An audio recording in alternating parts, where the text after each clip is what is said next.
Okay, so I know it's been a long time since I haven't uploaded videos, and it's mainly due to the fact that now I am a ninth grader, which means things are not like as it was before, and I'm a really busy guy right now. And also, since it's vacations, right now summer vacations, so you might not expect a lot of videos, but I'm sure you will expect frequent videos in the near future. But anyway, if you have noticed while I was not around, I have missed out on a lot of important things, such as the WWDC event that occurred, I don't know, beginning of June or something, then the iPhone 10th anniversary, which happened a couple of days ago on June 29th, and of course the minor release of the OnePlus 5, which I might cover in a future video. Stay tuned for that. But the one thing I haven't missed out on are the iPhone 8 rumors. And it's sort of an annual thing to expect iPhone rumors and mock-ups and concepts, and the last few months and days they are filled, and I mean filled, with rumors and speculations of what's the next iPhone, what is it going to be, what's its special feature. And since it's the iPhone's 10th anniversary this year, I think we might expect something revolutionary or something special. So without further ado, let's dive into the speculations, concepts, mock-ups, whatever about the iPhone 8. Now, first of all, it's the naming scheme. Now, apparently, since it is the 10th anniversary of the iPhone, you might expect something special. But however, basic concept suggests that it's going to be either the 7S, the iPhone 8. Now, since it's the 10th anniversary, it's going to be the iPhone 10 or the iPhone X. X meaning 10 in Roman numerals. But it also depends on the model. Now, there's also a rumored model which is supposed to be a premium billionaire version of the iPhone, which is exactly what you think it is. And it's supposed to be called the iPhone Edition, with just a few minor tweaks here and there, to make it a little more premium. Next is the design.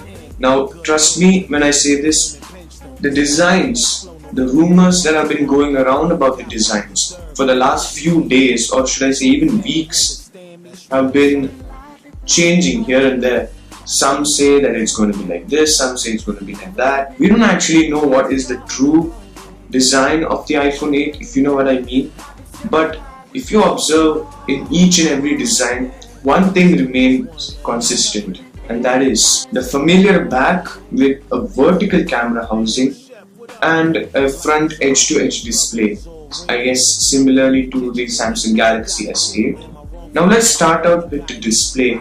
Now we know that iPhone hasn't usually tested out OLED screens, so maybe this year we might expect OLED screens. Benefits of OLED screens are basically more contrast in colors, more darker blacks, and more battery benefits as well. Finally, I have been waiting for this. Finally.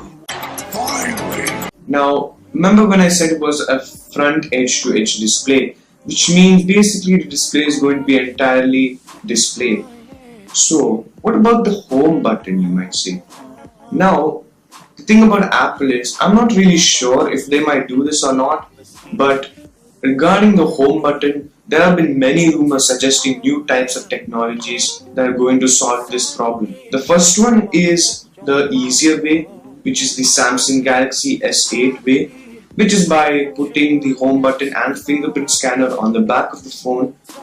And if they do that, I'm not going to be really happy about it. And the other option, which is actually the most revolutionary, I guess, and that is putting the fingerprint scanner and the home button underneath the glass display. Now, this type of technology is being tested and demoed in various locations. Well, Qualcomm has already developed this idea and is planning on implementing it, and a future Vivo phone has also decided to use this as their fingerprint scanning technology solution. But the thing about Apple is that they actually let future technologies get tested, demoed, and make sure it's safe. Only then they'll implement it, but I'm not really sure. You might expect that to happen, of course, but we should see. And as for the camera, you might have noticed that I said that it was vertical. Now the reason why this is vertical is because of the fact that it could be used for VR or AR capabilities, Now, if you remember in WWDC, they did release new AR kit, which is the augmented reality, and maybe this vertical camera can bring in slight improvements to AR kit and also VR capabilities as well. And then there are the minor things. First one is wireless charging.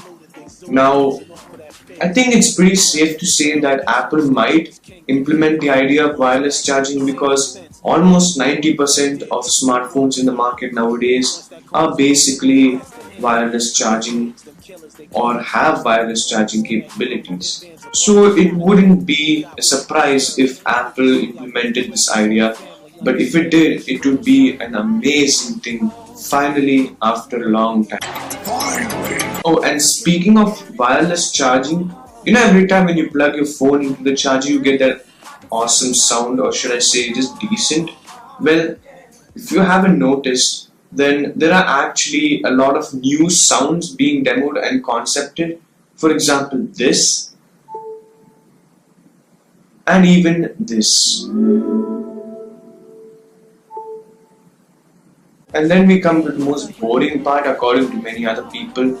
But then these are the speculations of the iPhone 8 which are actually rumored to be. There's face scanning technology, the Apple A11 chip, also preloaded with Bluetooth 5.0 just like the recent smartphones, a 3 to 4 GB RAM which is supposed to make it the fastest iPhone ever, and also USB Type-C. Now, if you guys haven't noticed, usually nowadays smartphones are implementing the idea of USB-C, so it wouldn't be a surprise if the iPhone used USB-C. But then again, it doesn't necessarily need to be that the charger port is replaced with the USB-C port.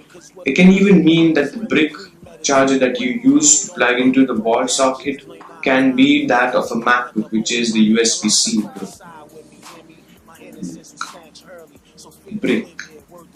Then we have the camera. Now, not slight improvements or concepts are built upon the camera. However, like I said, with the vertical camera housing, you can expect VR and AR capabilities. You might expect, improved portrait mode, depth sensing technologies and whatnot, and more advanced features. So that's not really much into the camera. However, what I am interested in about is the new colors of the iPhone. Just kidding, I'm not. But anyway, we know that the last few months ago, we had the new product red iPhone, which is basically like about iPhone with a red color. It's as easy as that. And I guess now the product red iPhone is going to be a default color among the other color choices like space gray or silver. However, we might expect new colors as well, like I guess a dark techie blue or something, or maybe something similar to the colors of the S8. Maybe. We don't know what we can expect.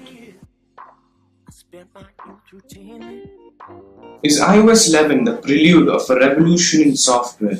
Well, absolutely not. This is because mainly iOS 11 is just a minor tweak and a minor upgrade to iOS 10, mainly because there's nothing revolutionary or anything.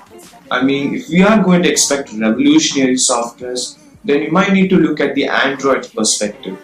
Because if you're talking about software that is revolutionary, then Android is the one. Where do you think the fingerprint sensor is going to be?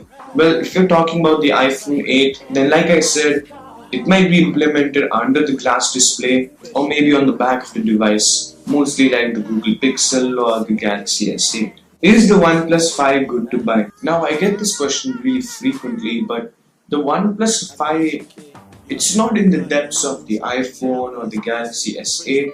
However, it is a budget device, which is a very important term used to describe the OnePlus devices usually. And in some cases like the OnePlus 3 or the OnePlus 3T have been sort of flagship or in the veins of the iPhone. But then again, it is a great budget device like I said, and it could be used for those people who aren't very tech savvy or want to go for the high veins or the high mountains or whatever. and it's kind of a decent device, and you get for what you buy. He got what he deserved. If it was me, I would have clipped his whole family. Understand me? That's real, son.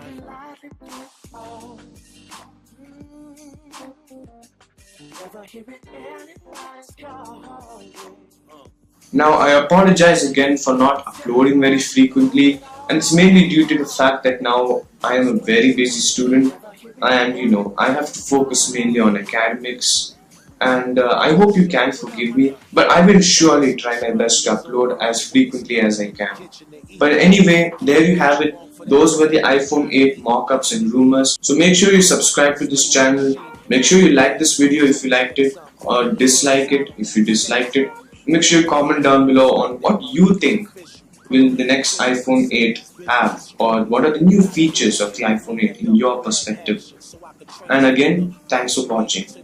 Peace. Just kidding. I'll catch you guys later.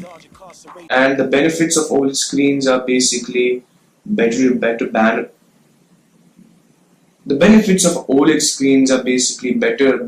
benefits.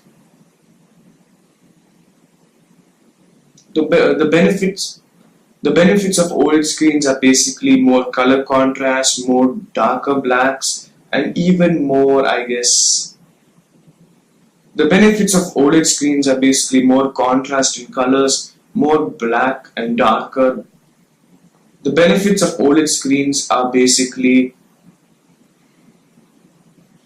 blow something heavy, keep my thoughts circulating, cause what I'm contemplating is really premeditated. Red rum, don't blame me for my actions, blame my environment that I'm a product of. Only my ALX I coincide with me, hear me? My innocence was snatched early, so fear to live here. Word to Allah, shine pearly. All I got is